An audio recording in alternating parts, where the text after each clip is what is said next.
apa yang Tuhan inginkan dalam kehidupan kami, dan kami boleh mengaplikasikannya dalam kehidupan kami sehari-hari. Di dalam nama Tuhan Yesus Kristus, kami berdoa dan mengucap syukur. Amin. Teman-teman, sebentar lagi kita akan mendengarkan firman Tuhan. Saat ini aku mau ajak kita semua untuk menyatakan kerinduan kita untuk mengenal cerita Allah melalui firman-Nya, untuk selalu rindu bersekutu dengan Dia. Marilah kita siapkan hati dan pikiran kita untuk fokus mendengar firman dengan sungguh-sungguh. Kita mau angkat pujian mengenalmu.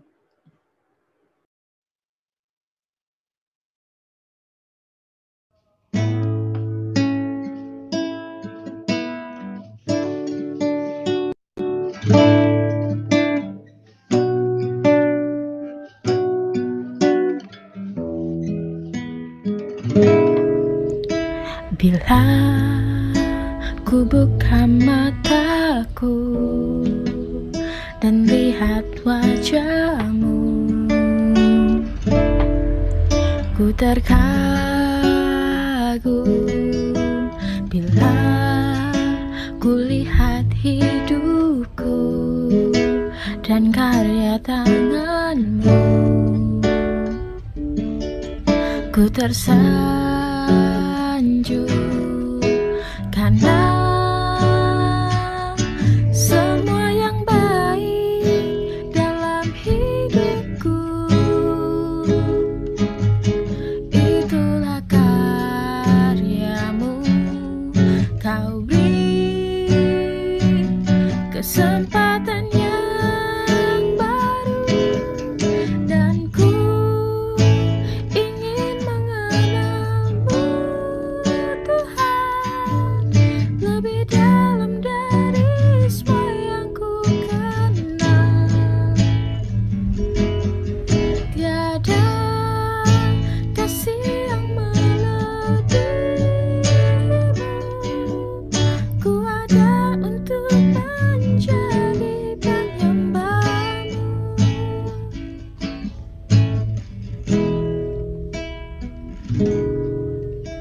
Bila ku buka mataku dan lihat wajahmu, ku terkagum. Bila ku lihat hidupku dan karya tanganmu, ku tersanjung karena semua yang baik dalam hidupku itulah karyamu. Kau beri kesempatan yang baru dan ku ingin mengenalmu, Tuhan, lebih dalam dari semua yang ku kenal. Tiada kasih yang melebihimu. Ku ada untuk menjadi penyembahmu.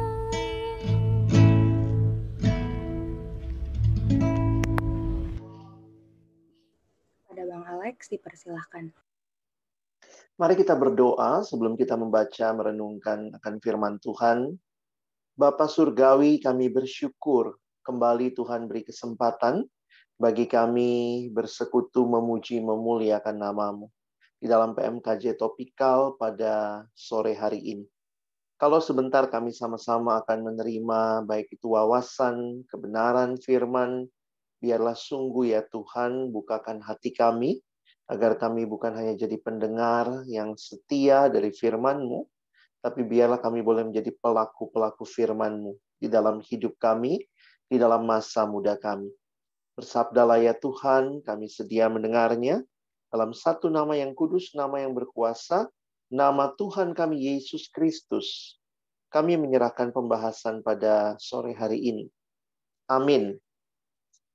Shalom teman-teman, selamat sore. Bersyukur buat kesempatan boleh share firman Tuhan hari ini. Ya, mungkin ini ada banyak wawasan yang akan saya sampaikan karena saya pikir ini topikal, jadi saya coba akan bukan menyembunyikan ya, membagikan lebih dahulu wawasannya, nanti kemudian bagian akhir nanti ada bagian firman yang akan saya angkat ya. Nah, kita akan bicara what is Christianity. Apa sih kekristenan itu? Nah, yang menarik, saya langsung aja, karena ini kaitannya dengan paket pembinaan mahasiswa yang akan kita ikuti, saya ingin mengajak kita melihat betapa pentingnya firman Tuhan. Atau dalam penghayatan kita, betapa pentingnya Alkitab di dalam kehidupan beriman kita. Di beberapa gereja, bahkan yang masuk pertama di gereja itu Alkitab begitu ya. Alkitab yang masuk pertama sebelum majelisnya, sebelum hamba Tuhannya. Bahkan beberapa gereja simbolnya itu Alkitab begitu. Nah, menarik untuk kita memperhatikan bagaimana kekristenan tidak bisa dipisahkan dari apa yang dinyatakan oleh Allah di dalam firman-Nya. You want to know about Christianity, then read the Bible. Di dalam Alkitab kita bisa memahami apa yang menjadi esensi di dalam kekristenan itu. Tentu di dalam bagian ini kita akan melihat bagaimana Yesus menjadi satu-satunya Tuhan dan Juru Selamat. Inilah yang paling membedakan saya pikir kekristenan dengan semua kepercayaan yang lain. Tetapi Alkitab sendiri begitu sentral dalam hidup beriman kita yang menunjuk kita kepada Sang Kristus. Nah, Abang ingin mulai dengan ajak teman-teman coba berpikir sebentar ya. Coba kalian pikir sebentar, Alkitab bagimu tuh apa sih gitu ya. Nah, coba teman-teman berpikir, lalu nanti kalau sudah siap, silakan tuliskan di kolom chat. Ya, apa yang terpikir aja gitu ya. Bagiku, Alkitab atau firman Tuhan adalah titik-titik-titik. Nah, silakan. Boleh lebih dari satu entry ya. Silakan teman-teman. Boleh tulis apa saja yang terpikirkan waktu bicara tentang Alkitab. Tentang firman Tuhan bagimu secara pribadi. Silakan. Kita boleh di live chat. Buku yang sudah mengubah hidup. Thank you, Stephen. Pedoman. Oke, good. Silakan, ada lagi? Surat cintanya Allah. Harta yang berharga. Apalagi? Buku yang menginspirasi. Oke, thank you. Pengingat hidup. Silakan kalau masih ada, saya tunggu lagi 30 detik. Ini mungkin sinyal jadi belum pada masuk nih entry-nya di saya ya. Silakan. Apa yang teman-teman ingat? Yang memberikan arahan hidup. Oke. Apalagi?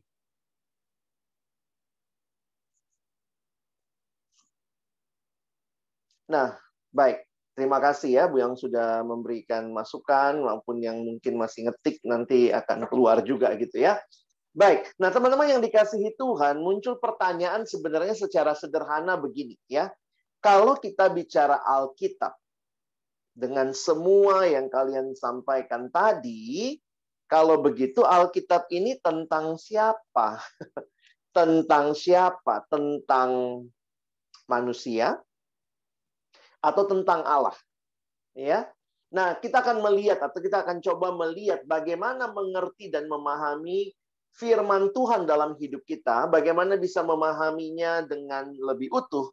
Tentu tidak mudah ya menjawab pertanyaan ini, Alkitab tentang Allah atau tentang manusia. Tapi saya ingin mengajak kita melihat, karena dari jawaban-jawaban kalian, ini pedoman, ini surat cintanya Tuhan, ini yang mengubahkan hidup, ya tidak bisa lepas, ini adalah bagian yang kita nikmati sebagai manusia.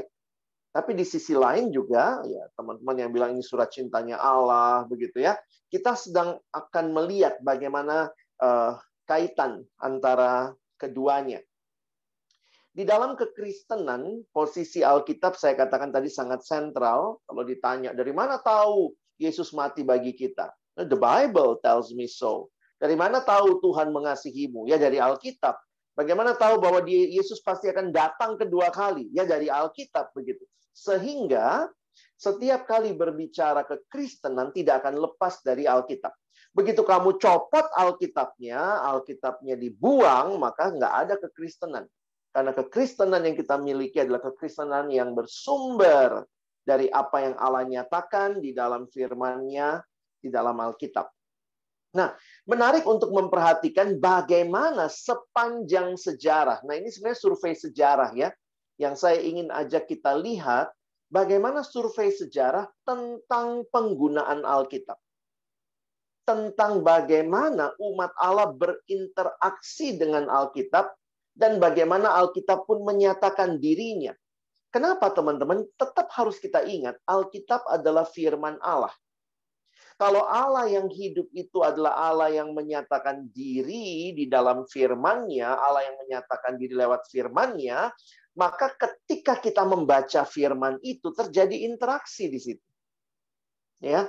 Ini bukan sekadar seperti baca novel, ini bukan sekadar seperti kita lagi baca laporan sejarah atau sekadar baca berita, tetapi kita menghayati bahwa ada Allah yang berbicara dan ada kita yang berinteraksi dengan firman Allah, dan interaksi itu membawa perubahan dalam hidup.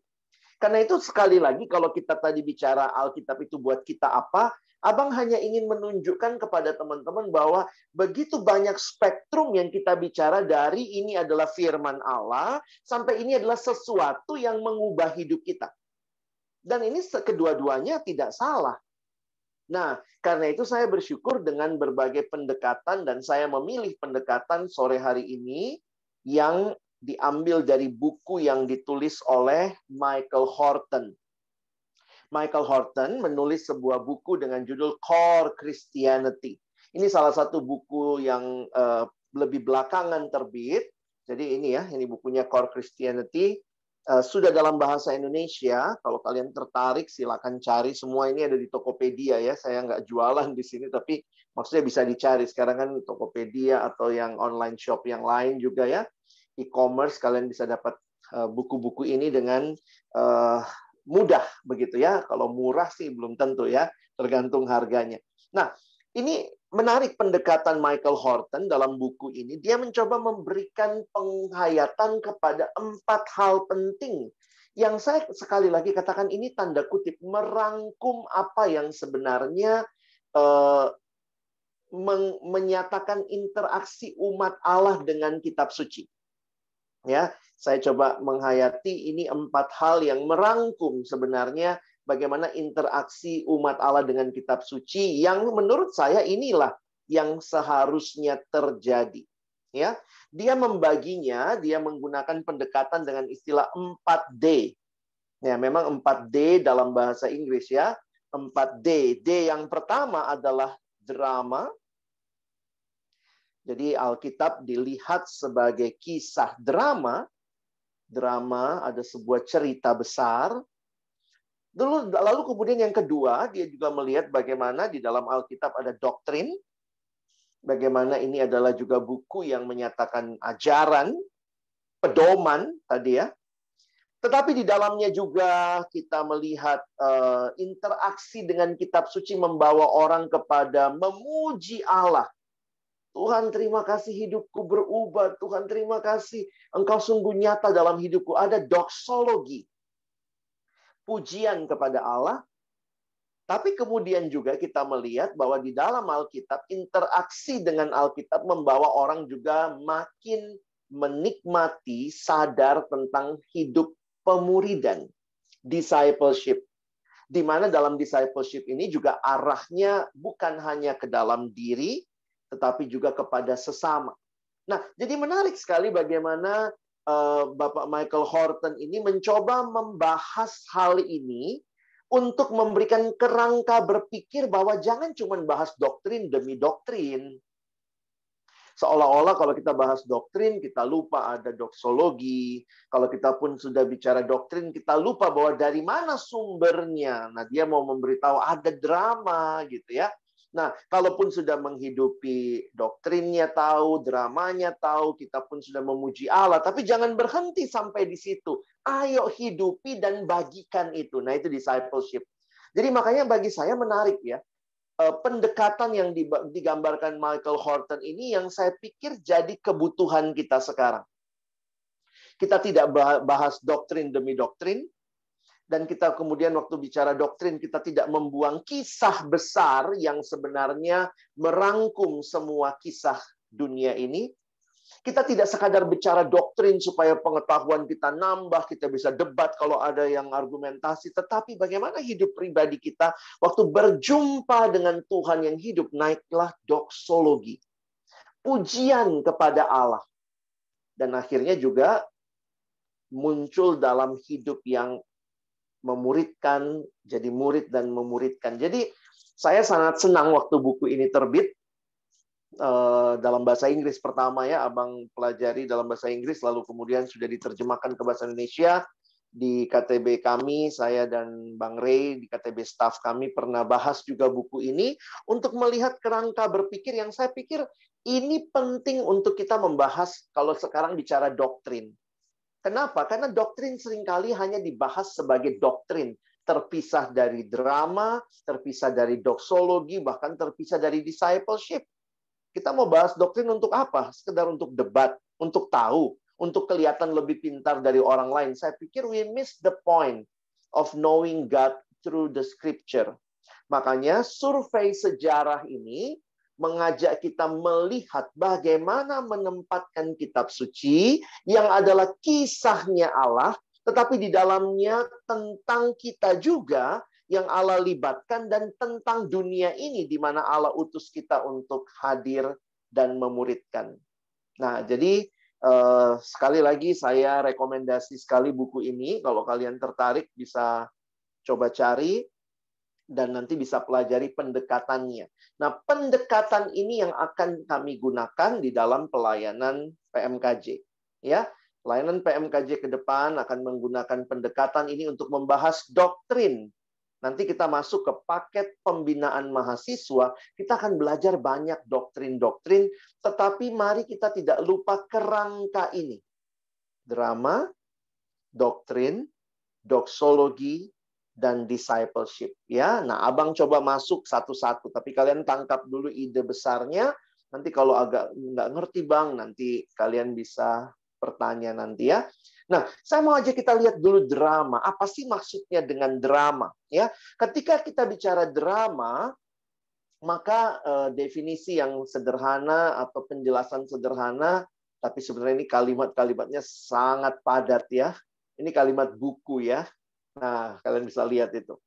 Allah menyatakan siapa dirinya bukan dengan ide-ide yang mengawang-awang, tetapi dengan kisah nyata yang membumi. Oh, menarik ya.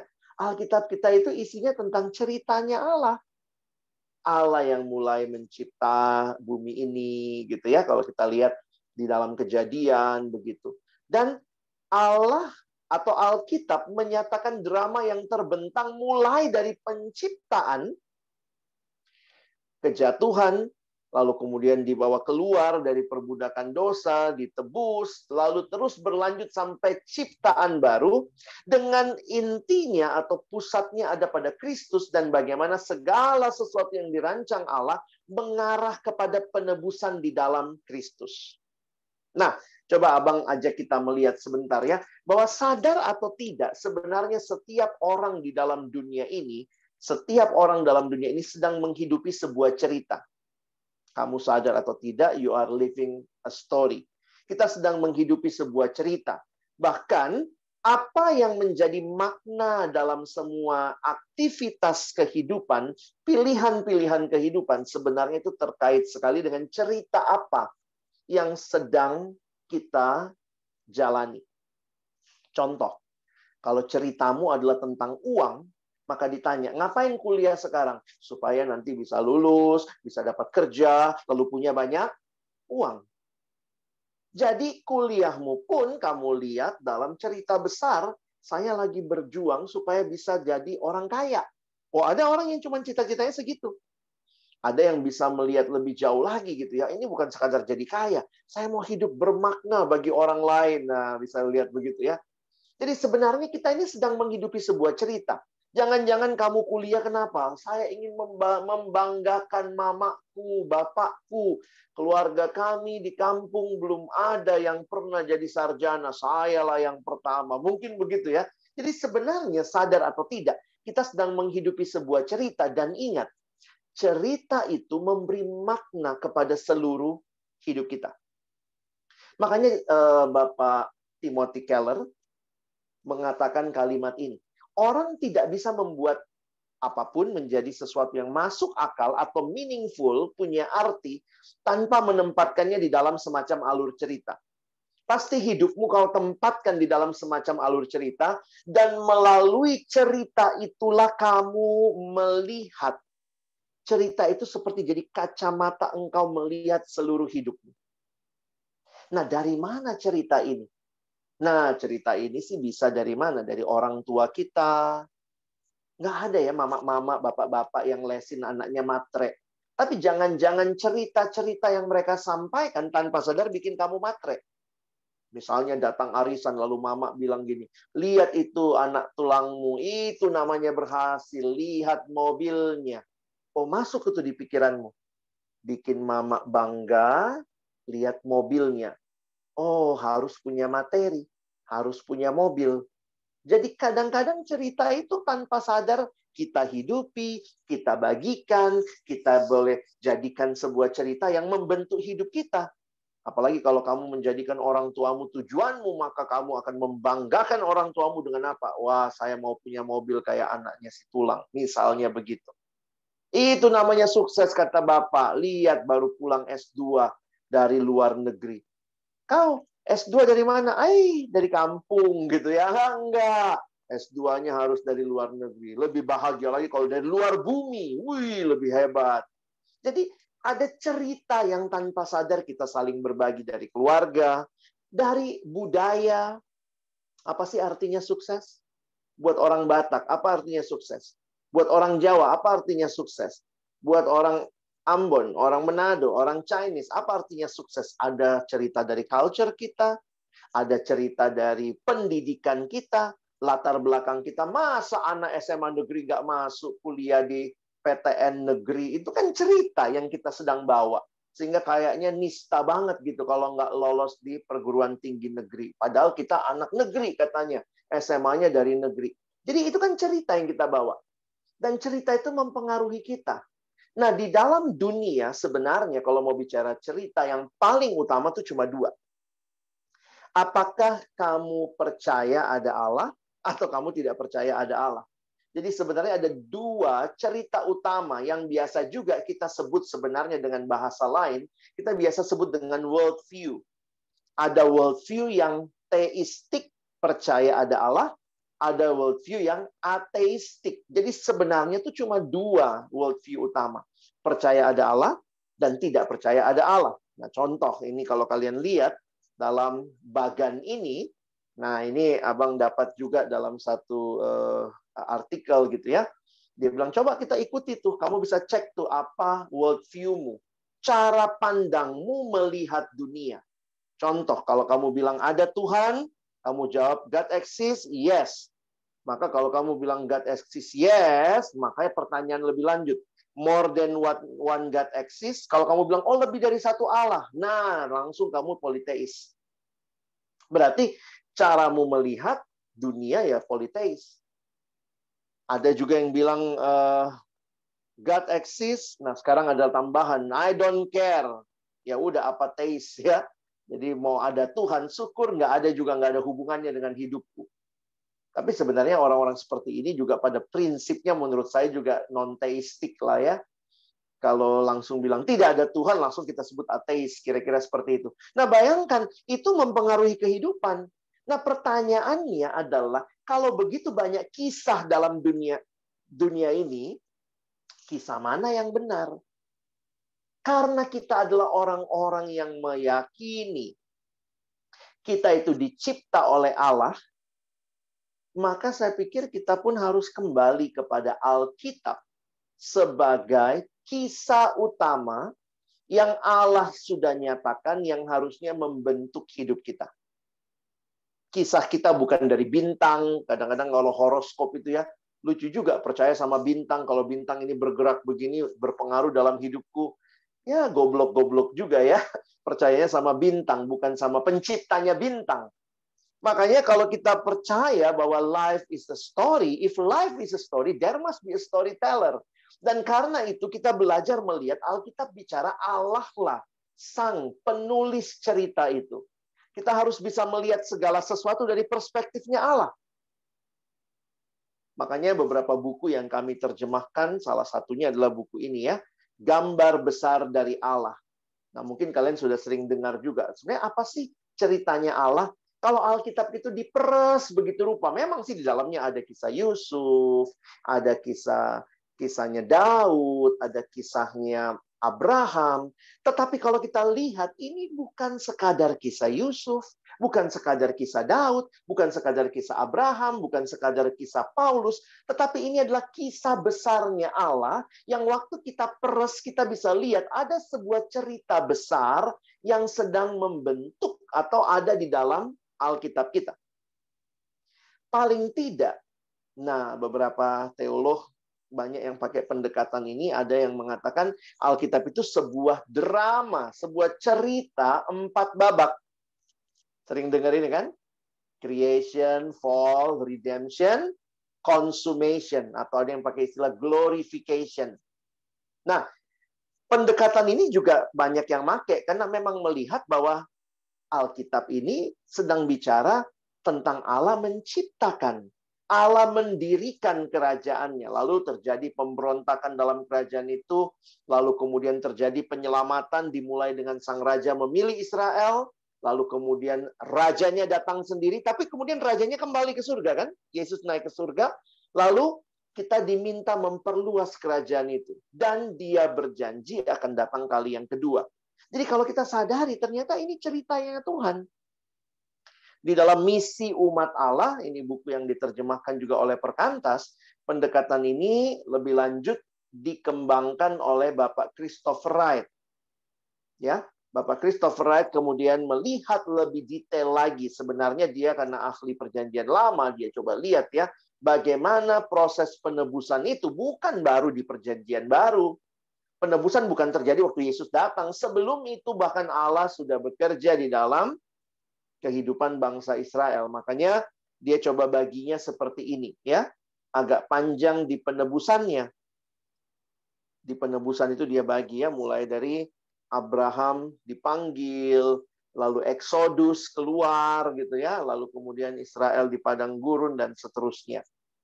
Nah, pertemuan kami terakhir, waktu itu saya, Bang Ray juga kita ketemu sama Bapak Christopher Wright dalam camp Perkantas Sedunia di Afrika Selatan. Dia mencoba menggambarkan dalam simbol. Dia bikin ada 7 simbol. Nah, dari lihat ya tadi ada 4, sekarang jadi 7. Maksudnya dia mau melihat bahwa the Bible itu God's big story like a drama in 7 acts. Ada 7 babak. Dan 7 babaknya itu dimulai dengan penciptaan, creation. Nah, dia lebih suka pakai istilah rebellion ketimbang fall. Ya, jadi ini kalau teolog juga mereka memilih istilah. Lalu yang ketiga, Allah memberikan janji, promise. Lalu yang keempat, dipenuhi dalam Kristus, redemption itu. Nah, dia memang nggak pakai kata redemption karena buat dia dari nomor 3 sudah mulai redemption. God promise in the Old Testament, OT. Lalu Yesus datang, bahkan New Testament mission, nomor 5. Dan nanti Tuhan akan datang kembali, dan waktu dia datang kembali, dia akan membenarkan segala sesuatu. Terjadi judgment. Dan akhirnya, dia lebih senang menggunakan istilah new creation ketimbang consummation. Karena akan terjadi semua akan menjadi baru, dibaharui di dalam kedatangan Kristus yang kedua kalinya. Jadi menarik ya, 7 X, 7 babak. Kalau kalian lipat 2, Maka creation ketemu sama new creation. Yang rusak dalam dosa rebellion akan di judgment, itu tandanya dicentrang ya. Lalu Old Testament mission, Old Testament promise, New Testament mission, kalian lipat, di pusatnya ada Kristus. Nah, jadi sebenarnya menarik sekali melihat pendekatan ini, bahwa ini bukan sekadar ceritanya manusia. Kadang-kadang kalau kita lihat Alkitab, oh ini tentang saya. Ini bukan sekadar tentang kamu. Tetapi ini adalah ceritanya Allah. Dan bukan hanya cerita. Bapak Christoph Wright mengatakan, this is not only a story, but this is God's word. Karena ini adalah firman Tuhan. Jadi pendekatan drama, pendekatan cerita menolong kita memahami bahwa di dalam kehidupan kita ada sebuah cerita yang seharusnya membentuk kita. Bukan sekadar kisah keluarga kita, kisah masyarakat culture kita, harusnya kita dibentuk oleh cerita Allah ini. Nah, jadi teman-teman dengan bahasa lain begini. Jangan terbalik mikirnya. Bukannya kamu dan saya punya cerita, lalu kita minta Tuhan masuk dalam cerita saya. Kekristenan mengatakan bukan seperti itu. Kalau kalian membaca kitab suci sejak awal, maka kalian melihat ini bukan kisahnya kita, lalu Tuhan kita undang terlibat. Tetapi ini kisahnya Tuhan yang justru mengundang engkau dan saya terlibat di dalam kisahnya. Lihat ya. Engkau dan saya yang dapat kehormatan. We have a privilege to be part of God's story. God's big story. Kita ada di nomor berapa sekarang? Coba lihat gambar ini. Kita ada di nomor berapa? Ya nomor 5 kan? Ya kita belum ke judgment, belum ke new creation. Ya kita juga tidak ada di dalam rebellion. Kamu bilang, oh aku di rebellion bang, deket si ular. Enggak lah ya. Kita ada di nomor 5. Sehingga dengan menyadari judulnya saja, kita sekarang ada di dalam sebuah misi. Dan ini bukan misi kita, tapi ini misinya Allah. Jadi, dengan memahami God's big story, kita seharusnya mengerti keberadaan kita bukanlah tanpa arti atau tanpa sebab. Karena kita ada di dalam cerita ini, Tuhan yang bawa masuk kita ke dalam cerita ini, Tuhan mau kita ikut berbagian di dalam kisahnya.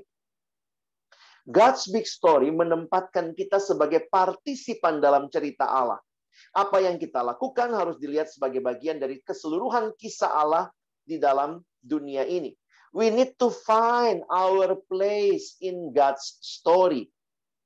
Kamu sadar tempatmu di dalam cerita Allah. Kamu sadar kamu di dalam misinya Allah. We are on a mission from God and we are participating in God's mission.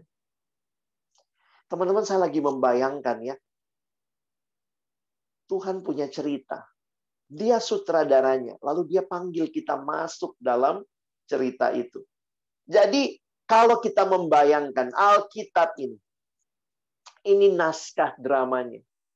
Kamu mau hidup, mengerti kisahnya Tuhan, menjalani kisahnya Tuhan, rajin-rajin baca naskahnya. Di dalam naskah inilah kamu mengerti bahwa cerita ini ada awalnya dan ada akhirnya. Dan kamu pun bisa percaya, you can trust God to write your story. Jadi dari sini teman-teman bisa melihat ya, seluruh Alkitab adalah kisahnya Allah yang mengundang kita masuk di dalam kisah itu. Bayangkan begini ya. Ada penulis drama Korea terkenal. Wah, penulis drama Korea terkenal. Lalu dia bikin cerita. Lalu dia minta kamu jadi pemeran utama dalam ceritanya. Wah, dia datang ke tempatmu, dia kasih naskahnya. Ini naskahnya. Kalau kamu mau jadi pemeran yang baik, harus rajin-rajin baca naskahnya. Karena ini bukan ceritamu. Ini ceritanya Allah yang mengundang engkau. Karena itu kita harus juga belajar membaca Alkitab sebagai sebuah cerita. Kisah yang ada awal sampai akhir. Dan kita melihat bagaimana Allah bekerja. Di PMKJ makanya kita membiasakan membahas eksposisi Alkitab. Bukannya PMKJ nggak suka topikal, tapi kita ingin mengajak teman-teman belajar, melihat cerita Allah. Baca kitab itu utuh. Kamu bisa lihat kitab ini tentang apa. Lalu nanti kita sekarang lagi bahas Yeremia ya. Tapi mari lihat juga di mana posisi Yeremia dalam kisah besarnya Allah. Di nomor berapa Yeremia? Kalau begitu Yeremia lagi menunjuk kemana? Kita bilang, oh Yeremia Old Testament Promise. Maka Old Testament Promise tidak berakhir pada kitab Yeremia. Kita harus lihat di mana Kristus ditunjukkan di dalam bagian itu. Jadi, teman-teman kalau kalian rajin ikut PMKJ, saya pikir kita udah terbiasa lah melihat Alkitab sebagai sebuah kisah utuh. Kalau bahas ayat, ya bahas tuh dari ayat 1, 2. Kita belajar melihatnya sebagai sebuah kisah yang utuh. Oke, itu drama. The Bible is like a drama dengan ada 7 acts. Ini bukan kisah kita, tapi kisah Tuhan yang mengundang kita. Selanjutnya, doktrin. Nah, apalagi nih Bang? Penjelasan dalam buku Michael Horton, dia bilang gini, drama itu yang menghasilkan doktrin tertentu. Sesungguhnya jauh dari tidak relevan dan abstrak, justru doktrin itulah yang menunjukkan arti drama itu bagi kita. Mungkin kalian tambah bingung, maksudnya apa sih Bang? Begini deh. Kalau kamu lihat cerita Alkitab dari awal sampai akhir, itu tentang Allah punya rencana, dia memulai, menciptakan, lalu kemudian jatuh dalam dosa, tapi Allah tidak berhenti, dia kirim anaknya, sehingga akhirnya semua akan kembali seperti yang Allah rancangkan. Itulah the drama, the whole story. Tetapi bagaimana hal itu terjadi? Bagaimana mungkin prosesnya, tahapannya, bagaimana kita melihat kebenaran ini terjadi, maka itu yang disebut dengan doktrin. Doktrin itu sebenarnya adalah kesimpulan dari apa yang sedang terjadi di dalam cerita itu. Nah, sebenarnya begini deh, Abang kasih contoh ya. Gereja mula-mula punya Alkitab. Ya, paling tidak kita lihat Alkitab sudah ada juga, walaupun belum dikanonkan, tetapi sebenarnya gereja mula-mula sudah punya Alkitab sebagai firman Tuhan. Paling tidak dia punya perjanjian lama, dan kemudian tulisan-tulisan rasul, kitab-kitab Injil, dan kemudian di dalam konsili Kartago 395 punya Alkitab seperti yang kita miliki sekarang. Nah, lalu kemudian gereja merasa di dalam Alkitab ini yang adalah cerita yang utuh, tetapi mereka juga melihat bagaimana mengerti tentang Allah yang seperti apa. Karena itu, doktrin yang mula-mula gereja miliki, doktrin yang mereka miliki yang paling sederhana yang kita lihat dalam sejarah gereja adalah mereka punya pengakuan iman rasuli.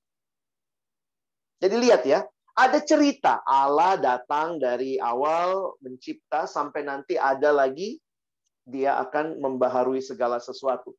Tetapi kemudian mereka coba melihat bagaimana mengenal Allah ini. Dia Allah yang seperti apa? Maka perhatikan secara sederhana, gereja mula-mula berusaha menyimpulkan apa yang mereka kenal tentang Allah di dalam pengakuan iman rasuli. Kalau kalian perhatikan baik-baik pengakuan iman rasuli, ini doktrin awal yang paling sederhana dari kekristenan adalah tentang Allah Tritunggal. Ya, lihat deh pengakuannya. Aku percaya kepada Allah. Yang kedua, dan kepada Yesus Kristus. Yang ketiga, aku percaya kepada Roh Kudus. Kenapa Yesusnya banyak penjelasannya? Karena sebenarnya di dalam masa itu, pengakuan ini lahir sebagai respon orang yang meragukan tentang Yesus.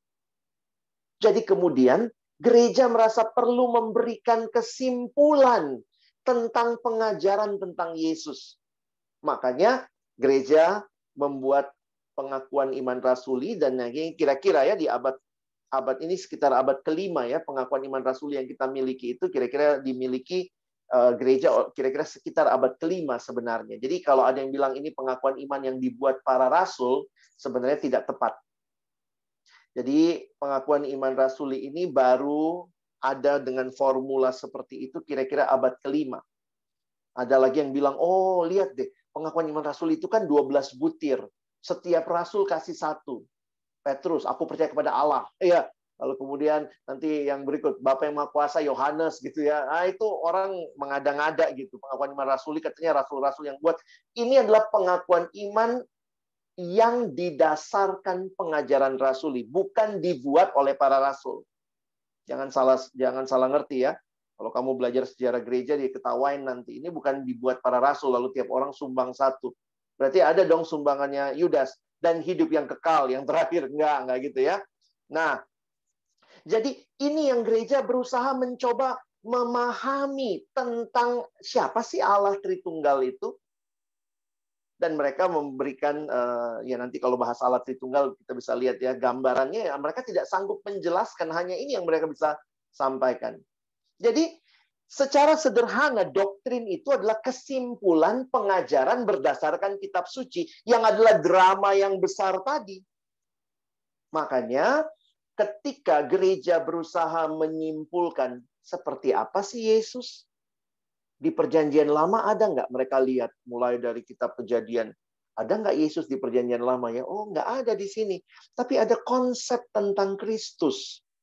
Oh, bahwa nanti keturunan perempuan ini akan meremukkan kepalamu, hai ular.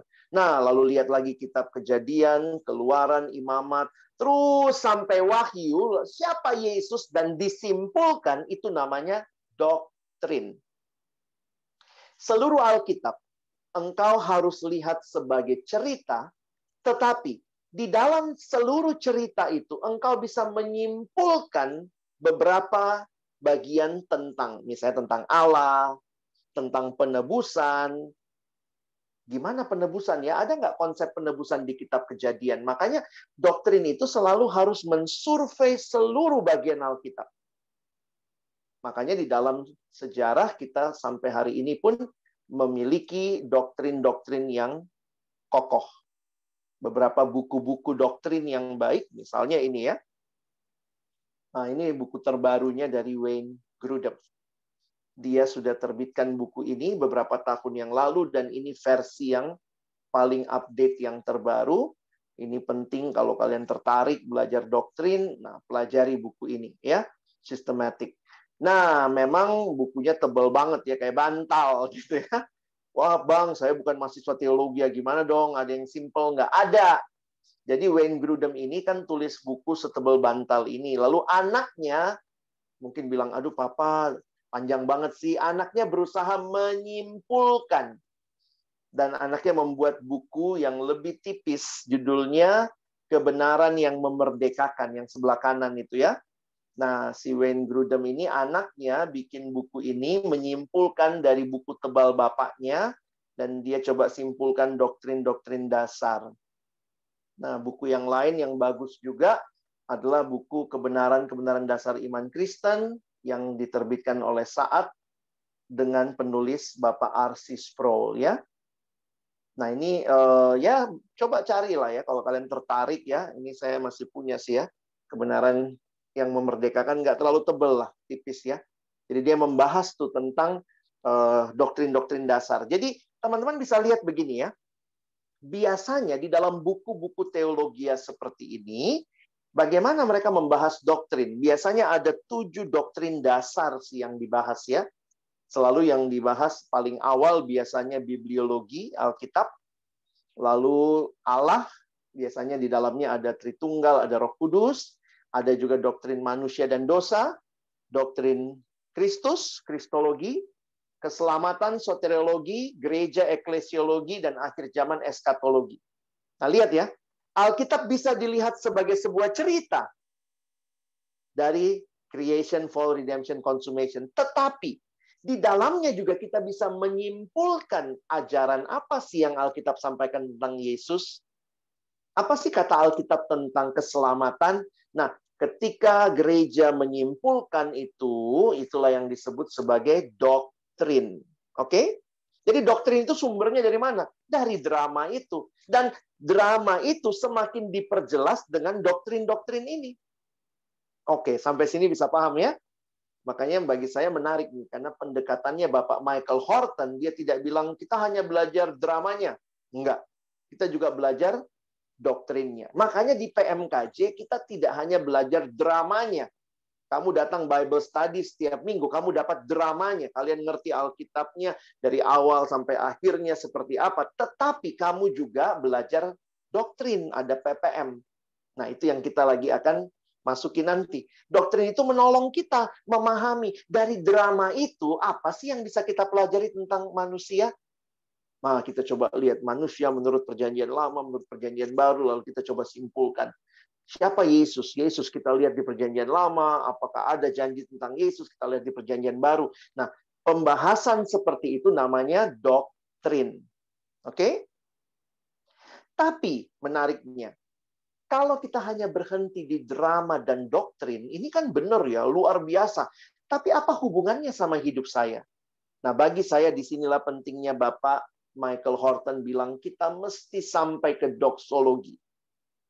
Doktrin yang berakar pada drama memenuhi kita dengan hati yang bersyukur, hati yang doksologi, yang berarti memuji Tuhan. Ini pujian kepada Allah. Drama dan doktrin itu benar. Mau kau setuju, nggak setuju, pokoknya drama doktrin itu benar, karena ini kisahnya Allah. Tetapi di dalam penyembahan, kita menginternalisasi drama itu. Jadi ini bukan sekadar kisah besar dengan doktrin yang menarik, tetapi ini adalah kisah yang merebut hati kita. Jadi makanya saya bersyukur ya, doksologi membuat kita berhenti sejenak dan berkata, Tuhan, terima kasih untuk anugerah-Mu. Aku bersyukur. Orang yang belajar doktrin, orang yang belajar drama, harusnya tidak berhenti di situ. Tapi dia sampai kepada kekaguman kepada Allah. Sehingga dia bisa berkata, for your glory. Teman-teman, kalau kita lagi offline, PMKJ suka tos-tosan ya. Sebab segala sesuatu dari dia, oleh dia kepada dia. Bagi dia lah kemuliaan sampai selama-lamanya. Itu Roma 11 ayat 36. Kalau kalian perhatikan, sebenarnya dalam kitab Roma, Paulus lebih dahulu menjabarkan tentang doktrin Kristen yang luar biasa. Bagaimana keselamatan di dalam Kristus, tapi dia tidak berhenti di situ. Dia kemudian setelah menjabarkan begitu dalam, dia berhenti di pasal 11, lalu dia bilang, oh betapa dalamnya rahasia Kristus. Wah, saya waktu melihat itu ya, saya bilang, wow, dia udah tulis begitu dalam, dia sudah jabarkan begitu rupa, tiba-tiba dia masih berhenti dan memuji Tuhan. Tuhan terlalu dalam semua ini bagiku. Dan dalam pujian itu, ditutuplah dengan ayat tos-tosan kita.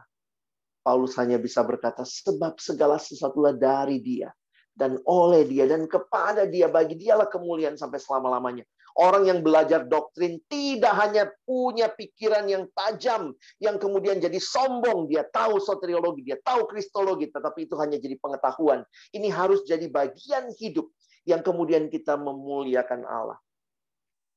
Kami coba lah ya, di PMKJ itu kita coba semua ini. Beberapa bulan sekali kita stop, kita persekutuan doa. Ya, kita sudah belajar dramanya, kita belajar doktrinnya lewat PPM, ya kapan-kapan kita berhenti. Yuk kita memuji Tuhan. Kita praise and worship. Nah, saya harap itu tetap jadi sesuatu yang kita pelihara ya. Kita nggak sekadar nanti, oh saya mau menguasai Yeremia. Saya tahu pasal sekian dia bicara apa. Pasal sekian dia bicara apa. Saya bahkan tahu Yeremia ini di halaman berapa. Bukan cuma itu. Saya tahu doktrinnya, tapi saya bisa berhenti sejenak dan memuji Allah karena betul yang saya pelajari itu saya ada dalam cerita besarnya Allah. Praise be to God. Nah, dan sekali lagi saya sangat kagum dengan pendekatan Bapak Michael Horton. Bukan hanya drama, bukan hanya doktrin, bukan hanya kita bicara tentang doksologi. Tapi dia mengatakan semua ini harus berakhir dengan discipleship. Ya. Tidak hanya berhenti, kita tahu banyak, kita memuliakan Tuhan, puji Tuhan, tapi dia ingatkan, Doksologi menghasilkan buah kasih dan pekerjaan baik pemuridan. Kita berbalik keluar dari diri sendiri. Tadi kita memuji Allah, tapi sekarang kita memandang kepada Allah dengan iman dan menjangkau orang-orang di sekitar kita dengan kasih. Doktrin yang baik, doktrin yang dalam, tidak berhenti jadi pengetahuan, tetapi jadi kehidupan yang dibagikan, yang dimultiplikasikan, yang ditanamkan kepada orang-orang yang lain. Jadi saya berharap kita bisa memahami ya, bukan cuma belajar banyak, tahu banyak gitu ya, tapi akhirnya ini mempengaruhi studi kita ya. Gimana studi kita? Bagaimana doktrin pemeliharaan Allah? Allah yang providensianya sempurna. Yang saya puji providensianya, maka saya hidup menikmati providensianya. Saya memuridkan adik-adik kelompok kecil saya. Saya jadi pengurus yang melayani jemaat saya supaya mereka mengerti, menikmati providensia Allah. Kenapa? Karena saya sudah mengalami juga. Dalam studi nanti kalau kamu sudah kerja, bagaimana doktrin itu mempengaruhi pergaulanmu, relasi-relasimu gitu ya, termasuk kalau pacaran, kekudusan. Teman-teman, waktu Paulus menghadapi konflik dalam jemaat Filipi, ada dua perempuan yang berselisih, namanya Eudia dan Sintike. Wah, dua ini berantem ya. Waktu mereka berantem, kemudian apa yang Paulus sampaikan? Paulus menyampaikan doktrin kristologi di pasal 2. Filipi pasal 2. Dia katakan, ingatlah Kristus ya, yang walaupun dalam rupa Allah tidak memandang kesetaraan dengan Allah itu sebagai milik yang harus dipertahankan, melainkan telah mengosongkan dirinya sendiri dan mengambil rupa seorang hamba. Waktu saya memperhatikan, Paulus membahas doktrin itu yang relasinya dengan hidup. Bukan dia cuma bilang, oh kristologi, Yesus turun dari surga jadi manusia. Sebenarnya dalam kaitan apa Paulus bahas doktrin itu? Paulus lagi mengatakan di ayat 5, hendaklah dalam hidupmu bersama kamu menaruh pikiran dan perasaan yang terdapat juga dalam Kristus Yesus. Baru dia mulai. Yang walaupun dalam rupa Allah tidak menganggap kesetaraan, doktrin itu tidak pernah berakhir pada doktrin. Harus dalam hidup. Termasuk hidupmu kalau nanti berumah tangga ya. Jadi sebenarnya menarik nih, kalau kalian rajin PMKJ, kalian dapat paket lengkap lah ya. Dan bahkan kita sekarang juga bicara ya, kita ada doa-doa Nusantara. Kita mau pemuridan kita juga berdampak bagi Indonesia. Kita bukan hanya mau belajar banyak hal, Alkitabnya ngelotok, doktrinnya ngelotok, penyembahannya, puji Tuhan, tapi benar-benar hidup yang hadir di bangsa ini. Karena mengerti dengan jelas, kalau doktrin keselamatanmu jelas, kamu makin jelas untuk bangsa ini. Doktrin kristologimu jelas, doktrin Roh Kudusnya jelas. Wah, itu kita rindukan ya. Jadi ini saya lagi promo PMKJ kali ya. Ya, itulah yang saya nikmati, kenapa saya juga bersyukur ada di pelayanan ini, karena kita lagi mencoba menolong teman-teman mahasiswa alami semua ini. Ya. Jadi waktu saya ketemu buku ini, kenapa abang senang dengan buku ini? Saya cuma bilang ini, Tuhan terima kasih, ini yang sudah kami lakukan. Cuma ada yang menyimpulkan dengan bahasa yang lebih gampang. Bible study kita menolong kita mengerti the Bible as a drama. Paket-paket pembinaan kita menolong kita memahami doktrin-doktrin penting iman Kristen. Jangan cuma berdiri di gereja, aku percaya akan kebangkitan tubuh. Apa maksudnya? Kata belajar doktrin. Aku percaya akan Roh Kudus. Roh Kudus yang mana? Yang bagaimana? Kita harus belajar doktrin Kristiani. Makanya saya bilang kesimpulan doktrin paling awal gereja adalah pengakuan iman rasuli. Aku percaya akan pengampunan dosa. Yang mana pengampunan dosa? Kenapa harus diampuni? Itu jangan cuma mengaku hari Minggu. Kamu ngerti doktrinnya. Dan kamu berhenti punya kesempatan memuliakan Tuhan. Karena semua doktrin itu benar. Bukan hanya dalam tataran knowledge, tapi dalam pengalaman hidup. Dan ada hidup yang jadi murid dan memuridkan. Kita berbagi. Dan itulah kesempatan kita berbagi di dalam pelayanan ini. Karena itu ke depan, kita akan masuk nanti ke doktrinnya lebih khusus. Teman-teman juga, ini pengantar ya untuk doktrin. Kita akan belajar di paket pembinaan mahasiswa. Paling tidak ini jadwal yang saya dapat dari pengurus. Dari abang kakak, staff yang sudah menyiapkan semua ini, Nah, ke depan kita tidak hanya akan membahas model doktrinnya saja. Selama ini kadang-kadang cuma eskatologi gitu ya. Tapi ini dikaitkan dengan kehidupan sehari-hari ya. Misalnya itu Christ and Gospel Centered Ministry. Jadi dikaitin sama pelayanan. Jadi kita mau belajar juga. Nah, kami berharap ini akan seperti ini nanti bentuknya ya. Jadi bukan cuma belajar doktrinnya. Saya berharap nanti pembicara-pembicara paket pembinaan mahasiswa bisa memahami dan juga membagikan dalam kaitan yang lebih utuh. Kenapa? Kita tidak hanya bahas doktrinnya, kita juga mau kaitin sama hidup. Bulan Juli, kita bicara Roh Kudus dalam kaitan apa? Oh, itu bulan-bulan kita akan menyambut mahasiswa baru. Mari kita lihat bagaimana Roh Kudus dan penginjilan dan pemuridan, pneumatologi. Bulan September, mahasiswa baru masuk. Kita mau bicara Bible, bibliologi, tetapi kita juga bahas Bible movement, keunikan persekutuan mahasiswa. Ya, jadi kita bahasnya bukan doktrin demi doktrin, tapi doktrin dalam kaitan dengan kehidupan. Bulan November, kita akan bicara pengharapan dan perjuangan. Kenapa? Karena kita tahu akhir cerita kita jelas, eskatologi. Nah, jadi kita kaitin dengan hidup saat ini ya, eskatologi. Jadi, ini kira-kira kesimpulan dari bukunya Bapak Michael Horton. Dia katakan begini, dengan hidup dalam drama ini, ditunjukkan oleh doktrin dan dibentuk oleh pengalaman penyembahan yang benar, kita dapat menghidupi peran kita dalam kisah itu, dimanapun Allah menempatkan kita. Ya, saya berharap pemuridan benar-benar jadi bagian kita. Abang tutup dengan ayat berikut ya. Ayat ini adalah ayat yang disampaikan Paulus bagi Timotius anak rohaninya di tengah-tengah menghadapi pengajaran sesat. Saya bersyukur lihat ayat ini karena semua yang kita bahas tadi saya lihat tersimpulkan dalam ayat ini. Lihat nasihat Paulus buat Timotius. 1 Timotius 4 ayat 16. Awasilah dirimu sendiri dan awasilah ajaranmu. Bertekunlah dalam semuanya itu, karena dengan berbuat demikian engkau akan menyelamatkan dirimu dan semua orang yang mendengar engkau. Bagi saya dua istilah ini penting. Awasi dirimu, awasi ajaranmu. Menarik ya. Paulus fokus kepada dua hal. Awasi dirimu, berarti kamu dan saya harus hidup benar-benar dengan baik. Ya, teladan dengan baik. Awasi dirimu berkaitan dengan moralitas. Tetapi juga awasi ajaranmu. Harus benar. Makanya pelajari. Jangan cuma hidup baik. Hidup baik tanpa dasar yang benar, saya pikir juga cuma jadi hidup yang sekadar kelihatan baik. Paulus ingatkan Timotius.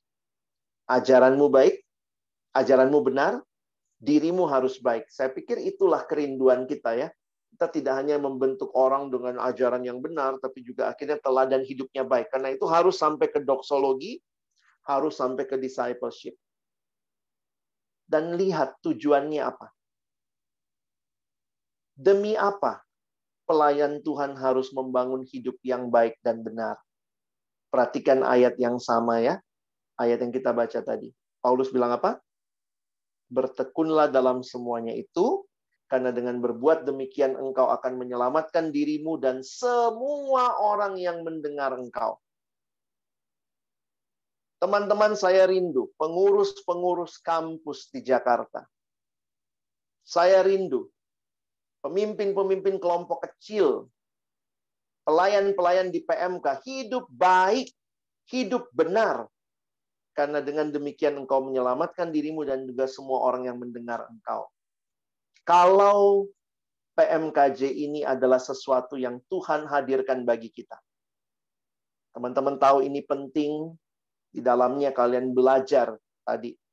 Kita belajar dramanya, kita belajar doktrinnya, kita belajar doksologinya, discipleship-nya. Saya rindu. Ya, mari kita ajak teman-teman kita ya, ke depan ada paket pembinaan. Teman-teman kalau ikuti PMKJ dalam 2 tahun, kalian akan selesai 7 doktrin dasar itu. Paling tidak dapat pengantar tentang 7 doktrin dasar. Kita memang hanya buat PPM itu 2 bulan sekali ya. Tapi itu kerinduannya. Bible study rutin mingguan, dramanya. Kalian dapat PPM-nya, kalian bisa dapat juga doktrinnya, dan kalian bisa lihat dalam keterkaitannya dengan apa? Dengan pelayanan mahasiswa, dan juga dengan hidup pribadimu dan hidup pemuridanmu. Ya, mari kita sama-sama memperjuangkan, ada teman-teman pengurus, abang kakak staf yang akan menyiapkan semua ini. Kita berdoa ya, supaya ini bukan cuma jadi kegiatan rutin. Ada PMKJ, jangan lupa ajak temannya ya. Tapi buat apa? Kita tahu hari ini untuk membangun orang-orang yang hidupnya baik, hidupnya benar, dan Tuhan pakai jadi berkat. Amin. Terima kasih Bang Alex untuk firman yang boleh disampaikan. Teman-teman, kalau tadi kita udah dengerin firman, sekarang dibuka kesempatan untuk kita semua untuk mungkin boleh tanya-tanya Bang Alex. Misalnya kayak ada pertanyaan yang mau ditanyain tentang firman yang disampaikan, boleh teman-teman ditanyain, boleh open mikrofon langsung atau tulis di kolom chat.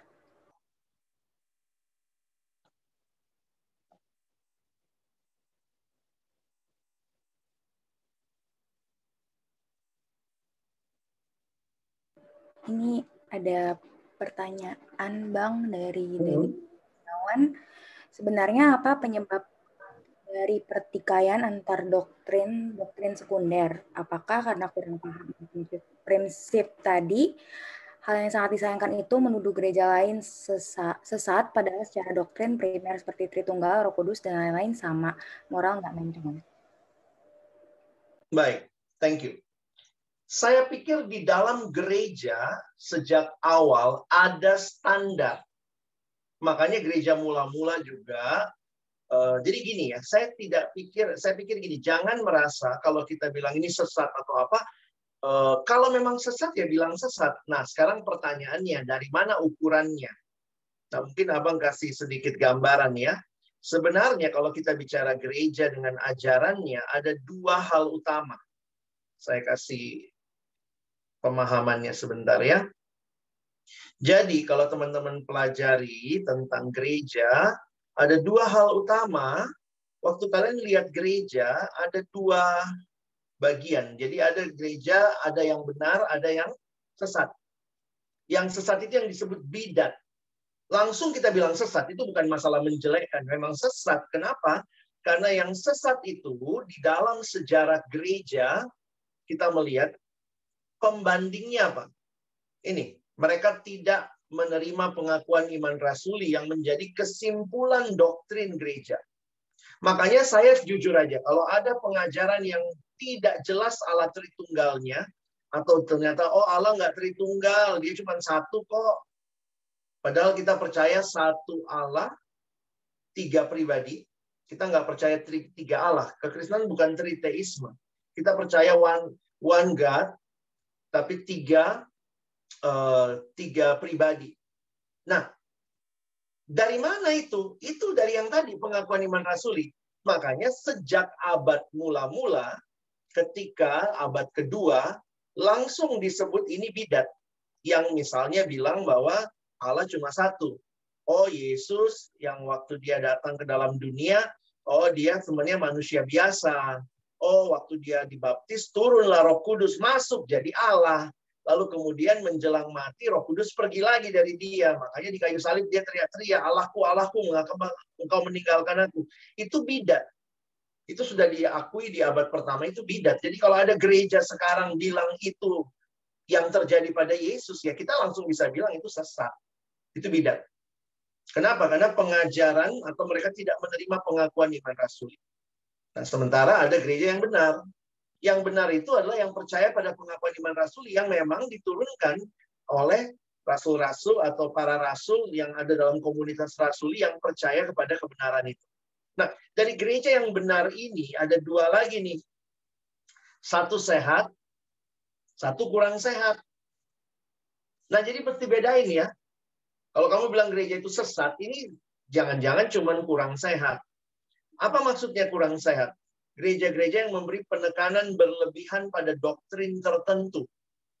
Misalnya ada gereja yang kurang sehat karena penekanan berlebihan pada doktrin apa? Persembahan, apa-apa persembahan, perpuluhan. Pokoknya nggak ada topik lain di situ. Pokoknya kasih uang aja terus ya. Tapi dia percaya Yesus Tuhan dan Juru Selamat, percaya. Jadi, ya mungkin dia nggak bisa dibilang sesat, tapi kita sebut kurang sehat. Nah, jadi kadang-kadang kalau ditanya, kenapa ini gereja berantem-berantem? Ya, saya bilang ya mesti jelas dulu yang diberantemin apa. Dan apakah itu kaitannya sama ajaran yang primer? Ajaran primer itu apa? Ya lihat aja pengakuan iman rasuli. Begitu dia bilang Yesus bukan Allah. Contohnya, Yehova itu jelas-jelas bilang Yesus bukan Allah. Yesus hanya manusia yang dapat kealahan. Kita langsung bilang tidak demikian. Karena kekristenan percaya Yesus adalah Allah sejak kekekalan. Nah, jadi kalau yang diberantemin soal itu, udah jelas, sesat ya sesat. Tapi kalau yang diberantemin, baptisan, di sini dipercik, di sana diselam, itu kan hal-hal yang tidak primer. Karena keselamatan bukan bergantung baptisan. Baptisan pun sah atau tidaknya tidak tergantung banyaknya air. Oh, dia banyak kali airnya, sah itu. Oh, ini kurang airnya. Jadi kadang-kadang saya melihat, perjelas dulu apa yang diberantemin. Dan memang kita tidak bisa tutup mata bahwa ada perbedaan tradisi. Sehingga di dalam doktrin-doktrin yang sekunder, kita harus terbuka, gereja punya perbedaan. Tapi perbedaan itu sekali lagi tidak berpengaruh sebenarnya terhadap keselamatan. Tapi itu mungkin mempengaruhi dalam tradisi dan ritual yang dianut di gereja tertentu. Jadi mungkin kira-kira begitu ya. Jadi jangan habiskan energi memberantemin hal-hal yang tidak pas. Gimana kalau begitu menyikapinya? Mungkin paling gampang begini. Yuk sama-sama kembali ke Alkitab. Gimana kamu nafsir ayat ini? Oh begitu tuh cara tafsirnya. Oh kalau saya begini. Kita bisa lihat nih sama-sama. Oh ternyata bisa lihat dari perspektif yang berbeda. Nah lihat lagi ada kaitannya sama keselamatan nggak? Kalau nggak ada kaitannya ya sudah. Kalau kamu ada di gereja itu terima pengajaranmu. Karena itu pengajaran gerejamu. Kalau saya di gereja saya, maaf saya nggak terima pengajaran itu. Karena mungkin karena itu tradisi kita bisa beda. Ada yang baptisnya diselam, ada yang baptisnya dipercik, ada yang di gerejanya ada bahasa roh, di sini nggak ada bahasa roh. Ada yang di gerejanya perjamuan kudus setahun 3 kali, yang di sini tiap bulan. Ada yang setiap kali ibadah dia perjamuan kudus, yang Katolik setiap misa dia perjamuan kudus. Jadi kita nggak berantemin hal-hal yang sekunder karena itu tergantung apa yang dihayati dalam gereja tersebut.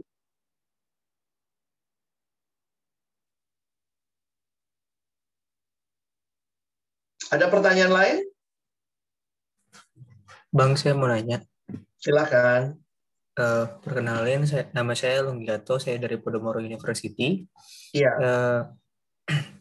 Saya mau nanya tadi Bang Alex bilang cara bedain antara gereja yang benar sama sesat itu kalau yang benar itu menerima pengakuan iman rasuli, yang sesat itu tidak menerima pengakuan iman rasuli. Nah, cara kita mengetahui gereja tersebut menerima atau tidak menerima pengakuan iman rasuli itu bagaimana, Bang? Apakah disebutin saat jalannya ibadah atau sebenarnya hanya dengan pengajaran-pengajarannya kita bisa tahu nih, oh gereja ini ternyata benar, gereja ini ternyata sesat. Bagaimana, Bang? Makasih. Thank you. Iya, saya harus garis bawahi yang kamu katakan tadi. Membedakannya bukan karena disebut atau tidak disebut. Jadi ada banyak gereja nggak menyebutkan pengakuan iman rasuli, tetapi dia percaya kepada apa yang diakui di dalam pengakuan iman rasuli. Jadi memang mengetahui tentang kesesatan itu paling jelas adalah lihat dia terima nggak. Pertama, Allah Bapa.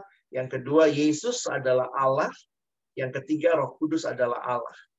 Jadi kita percaya kepada Tritunggal. Makanya sebenarnya sekarang kalau banyak perdebatan tentang Tritunggal, itu hanya mengulang apa yang sudah terjadi di abad pertama, yang di situ pun sudah dibilang itu bidat. Itu sesat. Misalnya, lihat Allah Tritunggal, pagi-pagi dia di rumah seorang bapak. Siang sedikit di kantor dia bos. Malamnya ketua RT.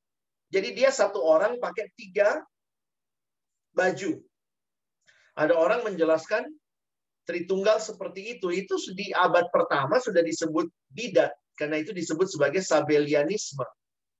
Seorang bernama Sabellius menjelaskannya seperti itu. Dan bapak-bapak gereja sudah menolak, nggak bisa, karena kalau begitu, siapa yang mati di kayu salib? Jangan pikir yang mati di kayu salib itu bapak ganti baju anak, lalu dia mati di kayu salib. Makanya kalau demikian, itu berarti satu yang ganti-ganti baju. Sementara kekristenan kita percaya satu Allah, tapi 3 pribadi. Bapa bukan anak. Anak bukan Roh Kudus. Roh Kudus bukan Bapa. Nah, jadi seringkali kalau kita memahami, saya kembali kepada ajaran dasar ya. Yesus Tuhan dan Juru Selamat, Tritunggal, lalu juga perhatikan beberapa konsep tentang keselamatan. Ya, karena banyak juga sekarang begini, oh kamu kalau selamat harus dibaptis cara ini baru selamat. Saya dulu pernah digituin ya. Alex, kamu baptisnya apa? Oh, saya dibaptis waktu masih kecil. Hah? Masa? Oh gitu. Kamu diapain? Saya dipercik. Kepalamu aja yang masuk surga. Kalau kamu mau selamat harus jadi selamat itu percaya Yesus plus baptisan gaya tertentu. Jadi juru selamatnya 2, Yesus plus baptisan. Baptisan itu juru selamat. Enggak. Jadi kalau sudah ajarannya seperti itu, kalian harus waspada sebenarnya ya. Jadi hati-hati. Tapi ya kira-kira begitu. Thank you pertanyaanmu memperjelas bahwa bukan hanya masalah menyebutkan. Tetapi apakah, nah makanya memang mesti kenal sih ya. Mesti kenal. Sebenarnya ini ajarannya kayak apa. Ada yang nanya sama saya, Bang, ini gerejanya sesat nggak ya? Saya bilang, waduh, saya nggak gereja di situ. Saya juga nggak tahu ajarannya. Tanya pendetanya. Ajak ngobrol. Jadi Bapak percaya Yesus itu Tuhan atau bukan? Kalau dia bilang, oh enggak, Yesus itu manusia yang jadi Tuhan. Oh sorry, itu udah sesat. Kira-kira begitu.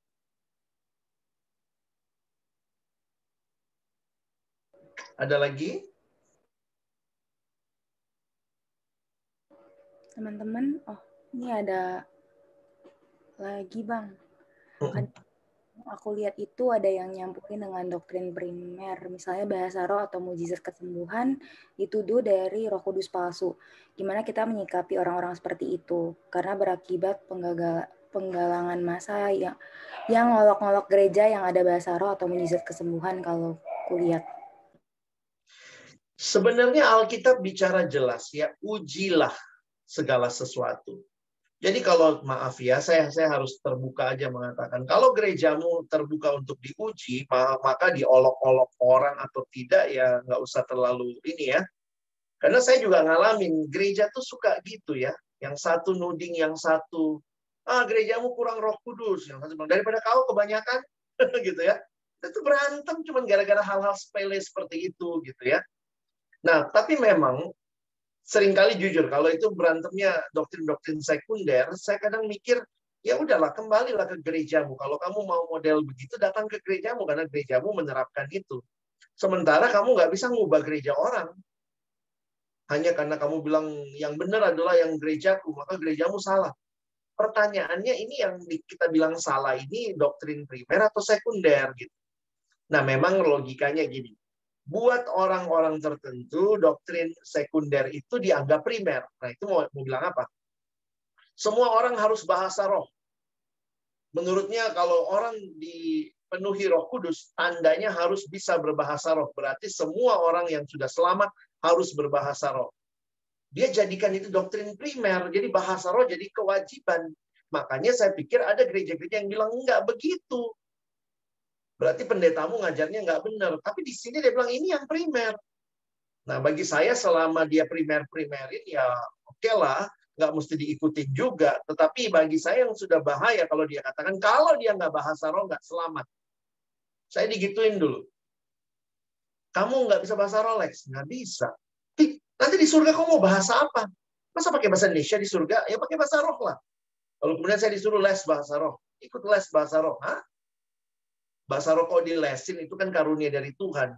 Terus ditambah lagi, kalau kau nggak bahasa roh, nggak bisa masuk surga. Karena di surga orang bahasa roh. Berarti dia sudah berkaitan, kalau saya nggak bahasa roh, saya nggak selamat. Nah, lihat kan?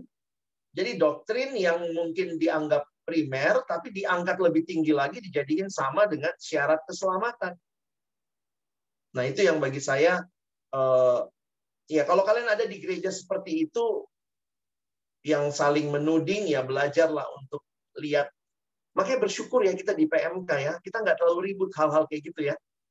Kita lebih ribut siapa PKK-nya, ada PKK mundur, itu lebih ribut. Nggak apa-apa lah, itu lebih sesuai Alkitab.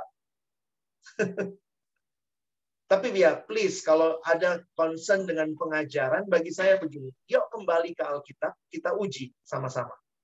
Coba kita lihat ayat ini bilang apa. Apa misalnya, kenapa kita beda? Kamu lihatnya dari mana sih?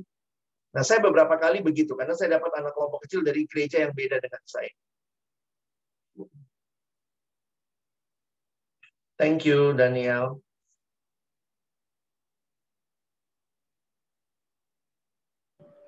Apakah ada lagi teman-teman yang mau menyampaikan pertanyaan untuk Bang Alex?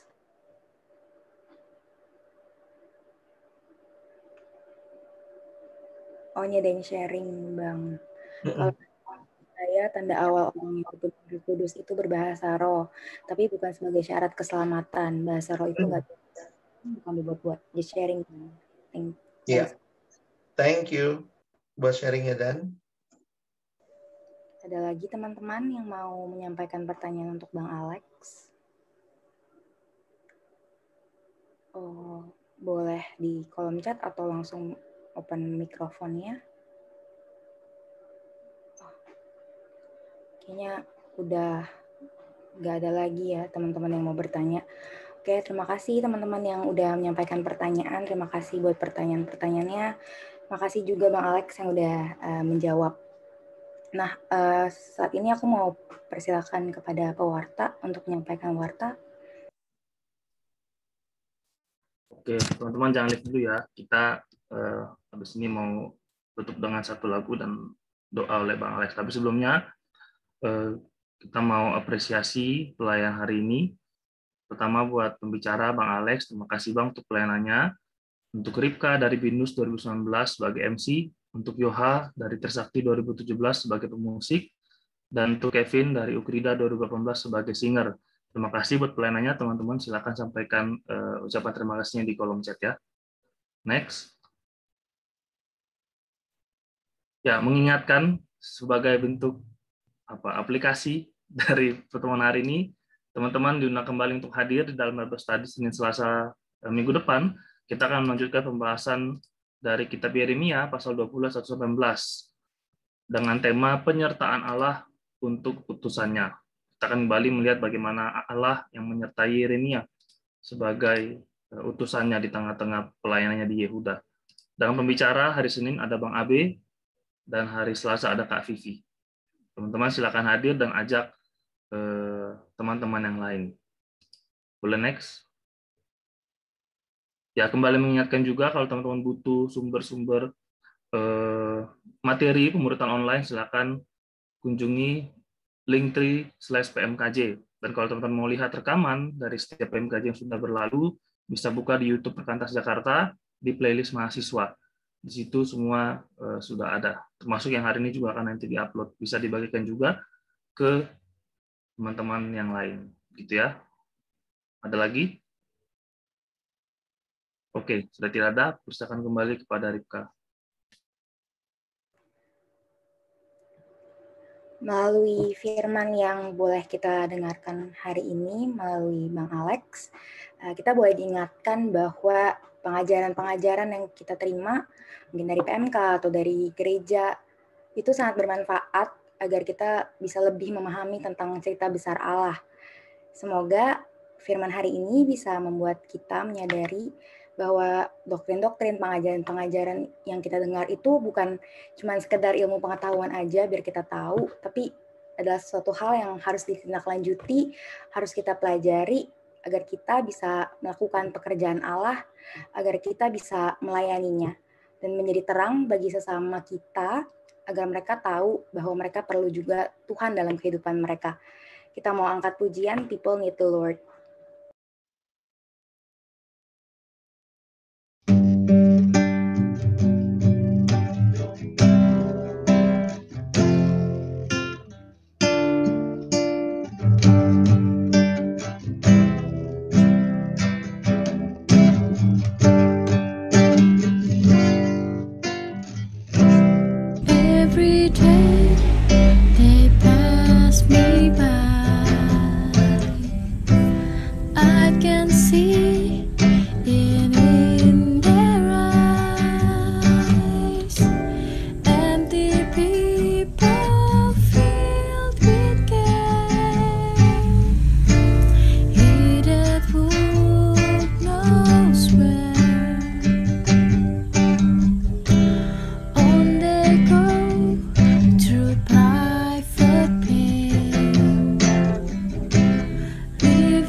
Kepada Bang Alex, dipersilakan untuk menutup dalam doa. Mari kita berdoa. Tuhan, biarlah pujian ini juga menyatakan kerinduan kami untuk hadir di dalam dunia milik Allah, membawa terang-Mu juga boleh dialami dan dilihat oleh banyak orang yang lain selain kami dan selain lingkungan yang kami mungkin sehari-hari ada dan berkarya. Biarlah sungguh Tuhan kami boleh hidup baik, kami boleh hidup benar, supaya melalui hidup kami banyak orang yang mengenal Tuhan dan diselamatkan. Terima kasih buat kesempatan kami belajar sore hari ini. Dan ke depan, biarlah sikap kami untuk melihat kepada semua kesempatan bersekutu bersama yang Tuhan berikan, secara khusus di pelayanan mahasiswa di kota Jakarta ini, melalui PMKJ. Boleh menjadi sesuatu yang kami perjuangkan, kami usahakan, kami gumulkan juga, dan kami bagikan bagi saudara-saudara kami yang lain. Kerinduan kami makin banyak, pengurus, pelayan, pemimpin kelompok kecil, yang terus bertumbuh untuk boleh jadi berkat dimanapun Tuhan hadirkan. Terima kasih sekali lagi buat kesempatan kami belajar bersama. Berkatilah setelah ini semua aktivitas kami rindu apapun yang kami lakukan. Biarlah itu boleh menyenangkan Tuhan dan bagi kemuliaan. Kami menutup persekutuan kami. Dalam nama Tuhan Yesus Kristus kami berdoa, kami bersyukur. Amin.